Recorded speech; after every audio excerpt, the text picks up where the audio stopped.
Et donc moi j'arrivais et franchement j'étais sceptique. C'est-à-dire que d'un point de vue intellectuel, le truc me charmait.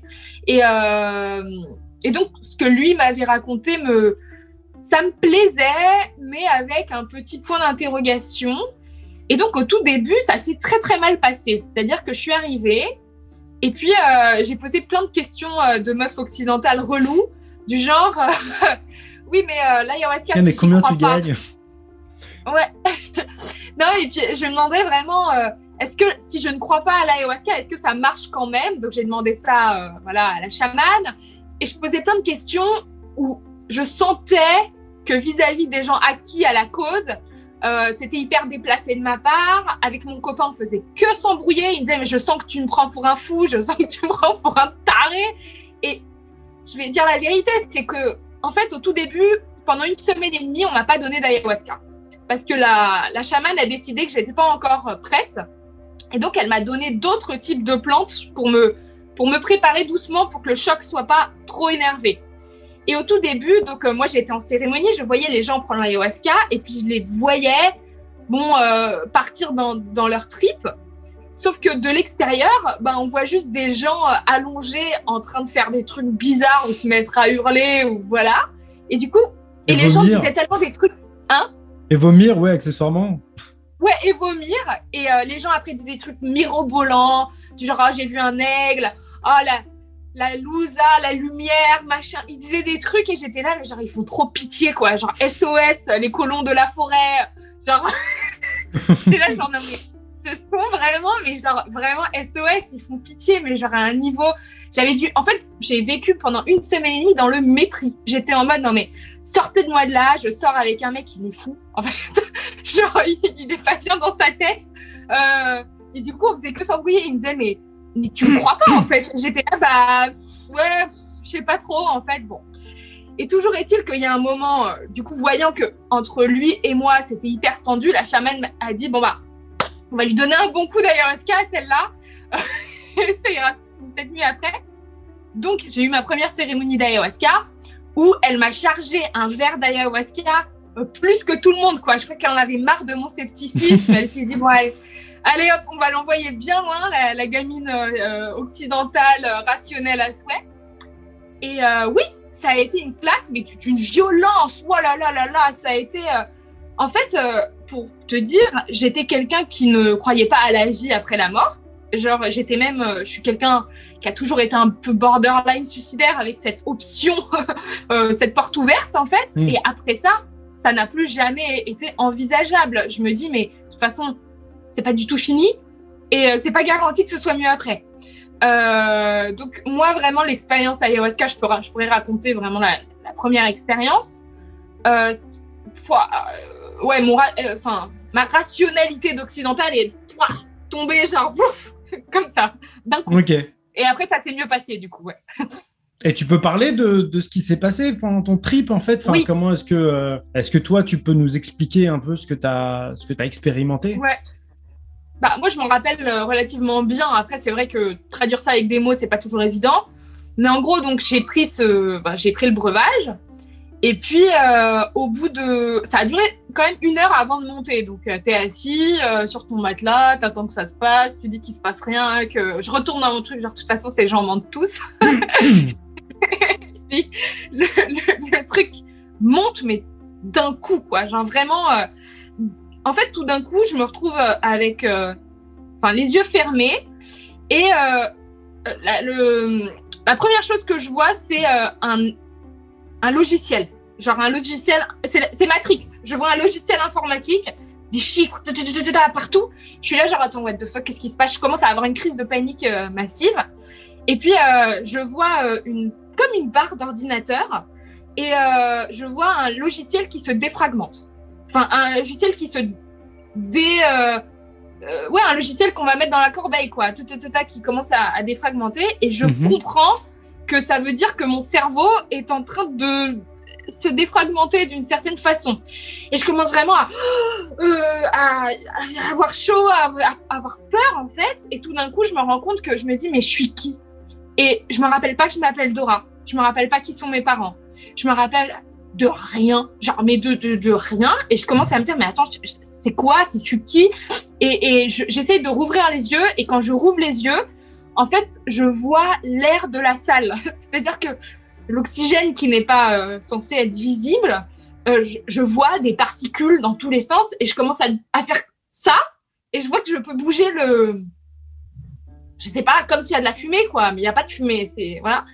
Et il y a trop d'informations. C'est-à-dire que tout d'un coup, je regarde le bois par terre et le bois par terre, il est vivant, en fait. Genre, les lignes du bois bougent, donc l'air est vivant. Enfin, tout est vivant. C'est genre, j'ai envie de vomir. Là, je commence à me mettre dessus. Je me dis, oh putain, je vais dégueuler. Il y a tellement d'infos. Je ferme les yeux, c'est pire. Il y a genre 1 million de chiffres et tout. Je suis là, mais c'est un cauchemar, putain de merde. Et donc, je me mets vraiment à hurler. Enfin, vraiment à crier en parlant verbalement, en disant, faut que ça s'arrête, faut que ça s'arrête. Et là, bon, il y a la chamane qui va venir et qui va chanter pour moi. Alors, ça a changé mon rapport à la chamane parce qu'au début, je me disais de toute façon, bon, je prends une potion psychédélique, elle doit pas servir à grand-chose, cette dame. Et en fait, si, parce que quand elle se met à chanter, je me rends compte que immédiatement, ça me calme. Genre vraiment, c'est un truc de ouf, quoi. Elle a une sorte de maîtrise de ce qui se passe en moi. C'est lunaire, mais cette personne maîtrise les visions, quoi. En fait, maîtrise mes propres visions, presque. Donc, elle arrive un peu à m'apaiser. Et donc, en fait, je vis un processus de mort. En fait, je me dis, OK, je suis en train de mourir, en fait. Parce que vu que je me rappelle pas comment je m'appelle, je me rappelle pas qui sont mes parents. Et puis, à un moment, je commence à me toucher, je ne me sens plus. C'est-à-dire que je commence à faire ça et je suis là, genre, mais où je suis? Et là, je me dis, OK, Dora, tu es en train de mourir. J'essaye un peu de m'accrocher. Donc, au début, je crois que je me mets à hurler, chialer, machin. Et puis, à un moment, je me dis, OK, il faut lâcher prise, en fait. Parce que, en fait, le sentiment que j'avais et le fait qu'elle chante me faisait beaucoup de bien. C'est-à-dire que c'est un état où je comprends... Enfin, je sais pas comment expliquer. C'est comme si tu es sous l'eau et que tu entends, en fait, quelqu'un qui chante, mais au-dessus de l'eau. Donc, en fait, tu sais qu'il y a une sorte de monde qui existe encore. Et en fait, le fait que la personne chante, tu te dis, OK, le monde tel que je le connais, avec quelqu'un qui chante, un humain qui chante, existe à un certain niveau, mais moi, je suis quelques étages ailleurs, en fait. Et en l'occurrence, là, je me sentais en dessous. Et j'essaye avec son chant, en fait, de remonter. C'est vraiment le sentiment que j'ai, c'est il faut que je tienne la corde et que j'arrive à remonter. Et puis, elle chante et ça me calme, mais j'arrive pas à remonter, en fait. Je comprends qu'il faut aller vers le bas. Donc, il y a un moment, je lâche. Genre, je me dis, OK, je vais mourir, en fait. Ça y est, tu t'es foutu dans la merde, t'es dans la forêt, t'es une grosse conne. C'est pas grave, ça y est, c'est ton moment, il est venu, lâche. Et donc, je lâche. Et quand je lâche dans ma tête, je deviens un tronc d'arbre et même mon corps bascule. C'est-à-dire que je sais que j'étais au-dessus de mon truc à vomi, là, en train de comme ça. Et le moment où je lâche, je tombe tout droit sur mon matelas. Et dans ma tête, je deviens un tronc d'arbre. Je sais même pas comment expliquer, mais genre, je suis tronc d'arbre. Donc, je suis une sorte de tronc d'arbre. Et je me visualise dans la forêt en tant que tronc d'arbre.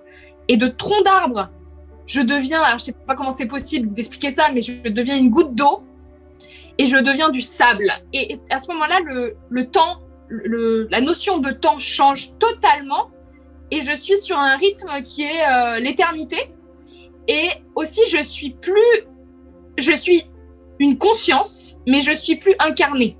Donc, c'est-à-dire que je comprends que tout est vivant et que en fait, la vie qu'il y avait en moi en tant que Dora humain, retourne dans les éléments, voilà. Et donc je suis élément, mais je vis, c'est-à-dire que je vis, je peux quand même avoir des pensées, en fait, c'est un truc bizarre.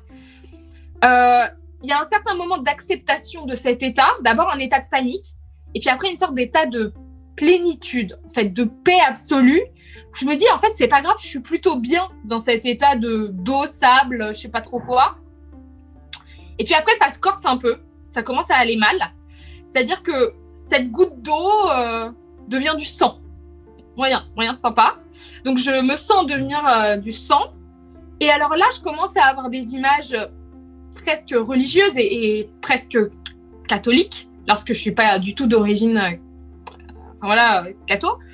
Je commence à visionner cette goutte de sang tomber dans les limbes de l'enfer, on va dire, enfin de ce qu'on peut représenter comme l'enfer. Par exemple, quand on voit ces tableaux où on voit Dieu, le paradis, au milieu il y a Jésus et en dessous il y a l'enfer sur terre, c'est-à-dire avec du sang, des diables, etc. Moi, je me sens en tant que goutte d'eau en train de me dissoudre dans un truc infernal avec des gens qui hurlent, de la souffrance en fait. Tout me parle que de souffrance. Et donc, je suis là-dedans et je me dis, ah, qu'est-ce que j'ai fait dans ma vie pour qu'on m'envoie là-bas? Et je me dis, non, c'est pas possible en fait. Genre, c'est pas possible, ça, je peux pas finir là, c'est pas cool quoi. C'est vraiment pas cool. Et puis, dans cet enfer, moi-même, je ressentais beaucoup de douleurs physiques. Et alors, je voyais beaucoup de drapeaux nazis. Je voyais beaucoup... je voyais les camps de concentration, en fait. C'est ce que je visionnais. Et puis, je comprenais pas trop pourquoi on essaye de montrer ça. Je comprends pas trop parce que c'est comme si je surfe un peu sur le truc. Je suis une goutte, mais je tombe jamais totalement dedans. C'est un truc bizarre. C'est genre, je suis un peu au-dessus de ce monde-là. Mais Et je me dis, mais c'est bizarre parce que c'est pas comme si j'en faisais totalement partie, mais c'est un peu comme s'il fallait que je voie. Bon. Et puis, je reste un certain temps comme ça. Et puis, il y a un moment où il y a une sorte de tunnel de lumière qui s'ouvre, comme ça, droit devant moi. Et à ce moment-là, ben, je monte. Je peux pas expliquer. Et je monte et je vois énormément de fleurs qui grimpent. Et en fait, je grimpe en même temps que les fleurs. C'est des fleurs blanches, translucides. Donc, je monte avec elles. Et puis, je suis hyper bien. Alors là, je suis bien, mais je peux même pas expliquer à quel point je suis bien. Et limite, je suis tellement bien que j'ai mal d'être bien parce que il y a trop d'amour, en fait. Je n'ai jamais connu une sorte de... C'est comme un soleil d'amour qui te brûle presque. Et limite, j'étais là, mais c'est indécent de m'aimer autant. Ne m'aimez pas autant, je sais pas ce que ça veut dire, mais c'est incroyable. Et en même temps, c'est terrifiant, en fait, un amour surpuissant comme ça. Donc, je vis ce truc-là. Et je demande même que ça s'arrête tellement je comprends pas ce que c'est. Et à ce moment-là, je bascule dans un utérus. Donc, je me revis en tant que bébé avant ma naissance. Et en fait, je suis donc dans le ventre de ma mère et j'entends mes parents. J'entends mes parents parler. Et donc, c'est fou, mais ça me remet dans le contexte de ma naissance où en fait, je réalise qu'en tant qu'enfant, je savais déjà énormément de choses sur mes deux parents, sur l'ambiance entre mes deux parents, sur... Enfin, en fait, ça te fait prendre conscience que quand tu nais, t'es pas con du tout, quoi. T'as déjà un peu une idée, quoi. Et donc, dans ma tête, je nais. Et donc, en l'espace de quelques heures, je revis de mes 1 à mes... J'avais 31 ans à l'époque. De mes 1 à 31 ans. Je dirais que chaque année dure dans ma tête à peu près 10 minutes. Et en fait, je me rends compte que je suis fascinée par mes mains et par mon pull. Parce que quand j'ai 1 an, dans ma tête, quand je touche le pull est extrêmement, extrêmement précis. Quand je regarde mes doigts, je peux voir les veines, je peux voir tout. C'est-à-dire que là, par exemple, voilà, les détails sur le bout des doigts, je les vois, mais d'une précision absolue. Et je vois qu'à travers les années qui passent, dans ma tête, le truc devient... je sais pas comment expliquer, lissé. En fait, que je vois plus la vérité. Je vois une image parce que je l'ai vue 200 fois et que cette image-là, elle est préenregistrée par mon cerveau, mais je regarde pas vraiment. Et donc, bah voilà, je me réveille au bout d'à peu près... le trip ayahuasca a duré au moins 7-8 heures d'affilée, donc allongé. Et peu à peu, je me réveille de ce truc-là en faisant des bruits d'abeilles hyper chelous. Parce qu'il y a un moment, j'ai eu l'impression de devenir un canal. Et c'est-à-dire que j'avais l'impression qu'il y avait un esprit de la forêt, ou je peux même pas expliquer, un truc qui avait pris ma voix, mais que j'autorisais, je sais pas, comme une puissance à qui j'ai autorisé l'utilisation de ma voix et qui faisait des sortes de vocalises complètement délirantes.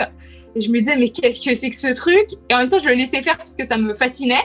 Et puis peu à peu, ça s'est arrêté. Les effets de l'ayahuasca se sont un peu dissous. Et puis, je me suis réveillée choquée. Voilà. Waouh. Ouais.